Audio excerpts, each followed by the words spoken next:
আমাদের সামনে গুরুত্বপূর্ণ তাকরীর পেশ করবেন হাফেজ মুফতি আবু খান নাজিম সাহেব হাফিজাহুল্লাহ ওয়া রাহ।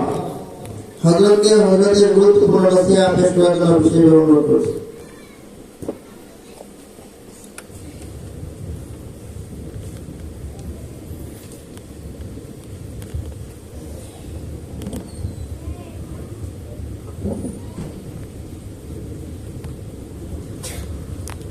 السلام عليكم ورحمة الله وبركاته. السلام عليكم ورحمة الله.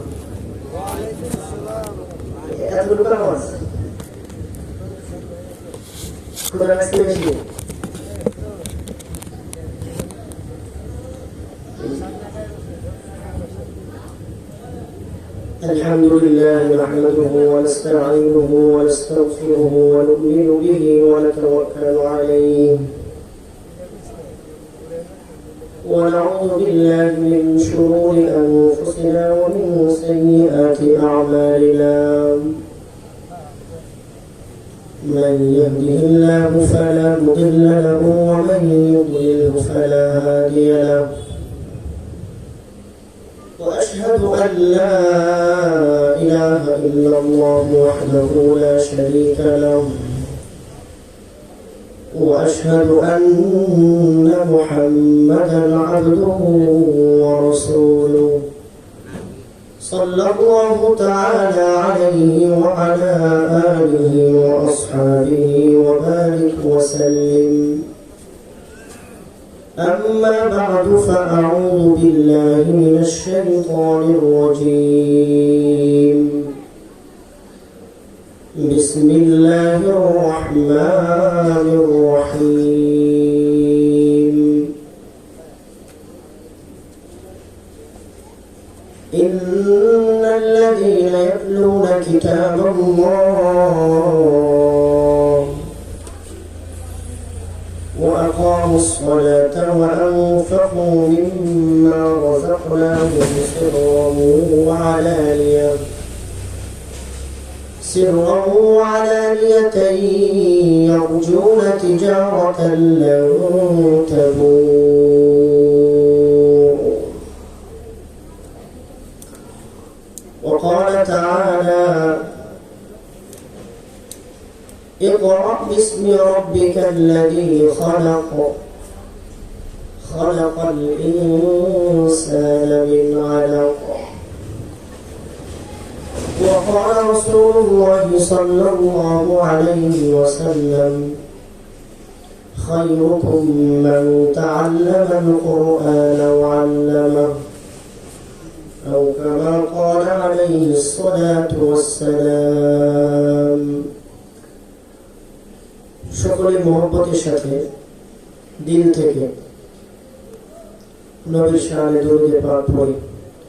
اللهم صل على محمد وعلى آل محمد كما صليت على إبراهيم وعلى آل إبراهيم إنك حميد مجيد. اللهم بارك على محمد وعلى آل محمد كما باركت على إبراهيم وعلى آل إبراهيم إنك حميد مجيد.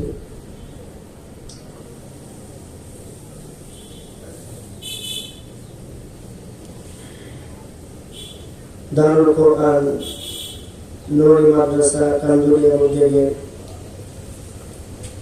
মাদ্রাসার হিফজ বিভাগ উদ্বোধন উপলক্ষে আজকে এই পর্যায়ে ওয়াজুল মাহফিলের স্বনামধন্য সম্মানিত সভাপতি মঞ্চে উপবিষ্ট আছেন অত্র প্রতিষ্ঠানের সম্মানিত মহাপরিচালক হযরতুল আল্লাহ মাওলানা আমিনুল ইসলাম সাহেব এবং আমার সামনে উপবিষ্ট এই অঞ্চলের সম্মানিত মুরব্বিয়ান আযম মুসলিয়ান কিরাম পর্দার অন্তরালে অবস্থানরত অত্যন্ত শ্রদ্ধেয়া সম্মানিতা মা ও বোনেরা, আল্লাহ পাক রব্বুল আলামিনের দরবারে আমরা সকলেই দিল থেকে শুকর আদায় করি যে মহান রব্বুল আলামিন আজকের এই জুমার রাত্রে ফজলতপূর্ণ একটি বরকতময় রাত্রে আমাদের সকলকে এই মুহূর্তে কোরআন হাদিসের গুরুত্বপূর্ণ মাহফিলে একসাথে আসার বসার তৌফিক দিয়েছেন। এজন্য দিল থেকে আবেগ ভরে খুশিতে উচ্চ আওয়াজে আল্লাহর প্রতি সন্তুষ্ট থেকে জোরে সোরে বলি আলহামদুলিল্লাহ। এত আস্তে আওয়াজ বলি না আলহামদুলিল্লাহ। শ্রোতা যেমন হয় বয়ান কিন্তু তেমন হয়। আমরা যদি আস্তে কথা বলি আল্লাহ আস্তে কথা বলি।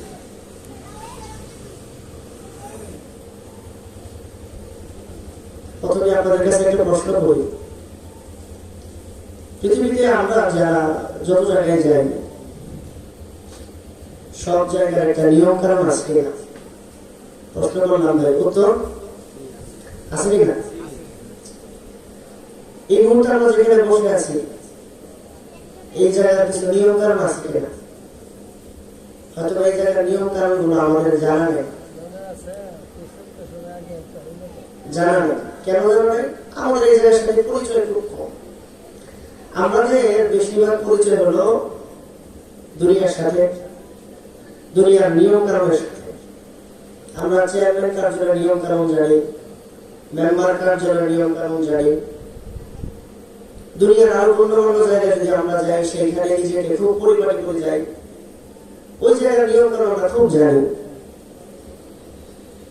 কিন্তু সমস্যা হলো শুধুমাত্র আমরা কোরআন ও হাদিসের মাহফিলগুলোতে আসলে কোরআন ও হাদিসের এই অনুষ্ঠানগুলোতে আমরা আসলে আমরা কেমন যেন বেপরোয়া হয়ে পড়ি। আমাদের জানাশোনা আমরা সবসময় চাই কোরআন হাদিসের জায়গায় আসলে নিজের মতো করে চলতে। মসজিদে আসি, আসার পর আমি আমার নিজের মতো করে বসে থাকি। কারো মন চাইলে ওয়ালের সাথে হেলান দিই, কারো মন চাইলে ঘুমাই, কারো মন চাইলে গল্প করি। কারণ এখানে বলার মতো, এই জায়গায় শাসন করার মতো এখানে বলার মতো কেউ নেই। কিন্তু আপনি চাইলেই চেয়ারম্যান কার্যালয়ে নিজের মতো চলতে পারবেন না। দুনিয়ার একটা আধা মানুষ চেয়ারম্যান, দুনিয়ার একটা আধা মানুষ মেম্বার, দুনিয়ার একটা সামান্য মানুষ এমপি, একটা ছোট পর্যায়ের লোক মন্ত্রী, সারাদিন হাত বলে সেও মানুষ, আপনিও মানুষ। তার কার্যালয়ে যদি যান, তার কাছে যদি আপনি যান আর এত নিজেকে একদম মূর্তির মতো দাঁড়িয়ে থাকে, সোজা কোনো কথা নাই, বললে জি হুজুর, কিছু বললে হ্যাঁ হুজুর, না হুজুর, এই। কিন্তু আপনি তো রব্বুল আলামিন, আহকামুল হাকিমিন, রব্বুল মাশারিক ওয়াল মাগারিব, রব্বুস সামাওয়াতি ওয়াল আরদি ওয়া মা বাইনাহুমা। আমরা এই মুহূর্তে এখন যেখানে আছি এটা রাসূল সাল্লাল্লাহু আলাইহি ওয়াসাল্লামের প্রতিষ্ঠান, মাদ্রাসা। আল্লাহ তাআলা হলো আসমানের রব, জমিনের রব, পশু পাখির রব, জিনের রব, ইনসানের রব, ফেরেশতাগুলোর রব। আল্লাহ এত ক্ষমতাবান যে আল্লাহ রাব্বুল আলামিন বলেন ওয়াত-তাইরু সাফাত। আমরা যে দেখি আকাশের মধ্যে বিকালবেলা দেখবেন ঠান্ডা পরিবেশে খুব গভীরভাবে তাকিয়ে দেখবেন যে বিকালের সময় আমরা যখন আকাশে তাকাই দেখি মাঝে মাঝে পাখির ঝাঁক উড়াউড়ি করে, পাখির ঝাঁক উড়ে। আমরা বলি ওয়াত-তাইরু সাফাত। ওই যে পাখির ঝাঁকগুলো দেখতেছো, ওই পাখির ঝাঁকগুলো, ঝাঁকটা পাখি তোমরা উঠতে দেখো, কিন্তু পাখিগুলো আমি আল্লাহর জিকির করতে করতে ভয়ে ভয়ে উড়ে। সুবহানাল্লাহ বলেন না? তোমরা দেখো সে উড়ে, সে উড়ে না, সে আমি রব্বুল আলামিনকে ভয়ে ভয়ে তাসবিহ করতে করতে উড়ে। সুবহানাল্লাহ। وإن من شيء إلا يسبح بحمده ولكن لا تسبحون تسبيحهم। যা দেখা চোখে পৃথিবীতে সব আমি রব্বুল আলামিনকে ভয় করি, সব রব্বুল আলামিনের ভয় ভয়ে তাসবিহ করে। বলেন মালাইকাতু মিন খিফাতি, কোরআন আল্লাহ বলেন মালাইকাতু মিন খিফাতি। ফেরেশতাগুলোকে তোমরা হয়তো দেখো না, ফেরেশতারা আমি আল্লাহর ভয়ে থরথর থরথর করে কাঁপে। সুবহানাল্লাহ। রব সে কে বলেন না, কে আমাদেরকে? রব আল্লাহ। তিনি আমার রব, তিনি আমাকে পালেন, তিনি আমাকে যখন জীবনে যা লাগে তিনি সব দেন। সেই রব্বুল আলামিনের ঘরে এসেও আমরা নিয়ম শৃঙ্খলা মতো চলি না। তাই হাবিব মুহাম্মদ রাসূলুল্লাহ বলেন না সাল্লাল্লাহু আলাইহি ওয়াসাল্লাম, ওনার প্রতিষ্ঠানে এখন আমরা বসে আছি, মাদ্রাসায় আমরা বসে আছি। মাদ্রাসা কার প্রতিষ্ঠান? রাসূলের প্রতিষ্ঠান। কার বলেন? মসজিদ কার ঘর? মাদ্রাসা কার প্রতিষ্ঠান? পৃথিবীতে সর্বপ্রথম মাদ্রাসা রাসূল সাল্লাল্লাহু আলাইহি ওয়াসাল্লাম করেন। এখন নবীজির এই প্রতিষ্ঠানে বসে আছে, কিছু নিয়ম কানুন আছে কিনা? নবীজি বলেছেন মিলেমিশে বসা, নবীজি বলেছেন মিশে মিশে বসা, মাঝখানে ফাঁকা না রাখা, সামনের জায়গাগুলো পূরণ করে বসা। এখন যদি আপনারা বড়, আমি যদি আপনাদেরকে হুকুম করে আসেন, দেখতে খারাপ, আমি ছোট, আমি আপনাকে বলতে পারবো না যে আপনারা আসেন সামনে। আমি বলছি, আপনার নবী আপনাকে বলছে, আপনার রাসূলের প্রতি আপনার মহব্বত, আপনার নবীর প্রতি আপনার ভালোবাসা আপনি প্রকাশ করবেন কিভাবে, সেটা আপনার ব্যক্তিগত ব্যাপার। এজ ইউর লাইফ, এটা আপনার ব্যক্তিগত বিষয়। আমি ছোট দিই, ডাক দেই, এটা খারাপ। রাসূলের কথা আমি বলছি যে নবীজি বলছেন সামনে সামনে এসে বসো, জনসরব হয়ে বসো, মিলেমিশে বসো, মাঝখানে শয়তানকে ঢুকতে দিও না। ফাঁক রাখবে তো সেখানে শয়তান ঢুকবে। এই কথাগুলো কার?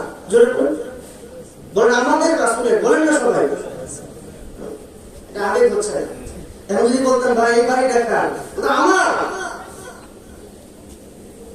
আমার বাড়ি, এই ছেলেটা কার? আমার ছেলে, এই বিবি কার? আমার বিবি, এই ঘরটা কার? বলেন তো সবাই। এই মসজিদ কার ঘর? এত আস্তে, এই মসজিদ কার ঘর? বলেন আল্লাহু আকবার। এই জন্য ভাই বড় জোরে সরে আল্লাহ শব্দের অবস্থা, আল্লাহর কথাগুলো, আল্লাহর নাম মুমিনের জোরে নেওয়া অবস্থা। মাঠে ময়দানে সৎকার বলে কেমন আওয়াজ হয়? পাগলের মতো সবাই আওয়াজ করে। আর আল্লাহর নাম এত আস্তে আস্তে হয়। এই জন্য ভাই এর কত সুন্দর পরিবেশ, মাশাআল্লাহ। আল্লাহ আপনার রাসূলের কথা শুনে যারা সামনের দিকে আগালো, আল্লাহ আপনি কিয়ামতের দিন রাসূলের শাফাত তাদের জন্য নির্ধারণ করে দেন। বলেন না আমিন। আমরা সবাই রাসূলের শাফাত চাই কিনা? আল্লাহ আমাদের সকলকে কবুল করেন। জুমার রাত বরকতের রাত, ফজিলতের রাত, আমলের রাত, ইবাদতের রাত, সিজদার রাত, তাসবিহের রাত, জিকিরের রাত। এই সময়টা এখন আসলে অযথা নষ্ট করার সময় না। আপনি ভাবতেছেন এখন আপনি এখানে বসে আছেন, আপনি আপনার নিজের যোগ্যতায় বসে আছেন।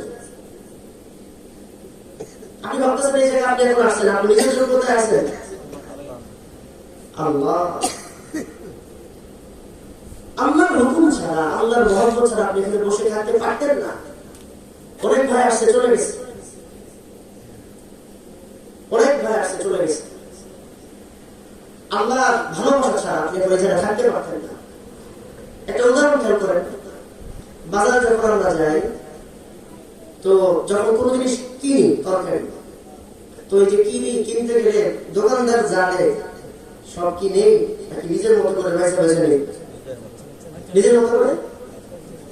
আল্লাহ আমার হয়তো এখন চিন্তা এরকম, আল্লাহ হয়তো চাচ্ছে এই এখন কান্দুলিয়ার এই দারুল কোরআন এই মাদ্রাসাতে, এই মাদ্রাসাতে এই মুহূর্তে যারা আমরা আছি, আল্লাহ তারা বেছে বেছে আল্লাহর পছন্দের মানুষগুলো, আল্লাহর পছন্দের গোলামদেরকে আল্লাহর মোহাব্বত করে করে এখন মাদ্রাসা এই মাহফিলে বসায়।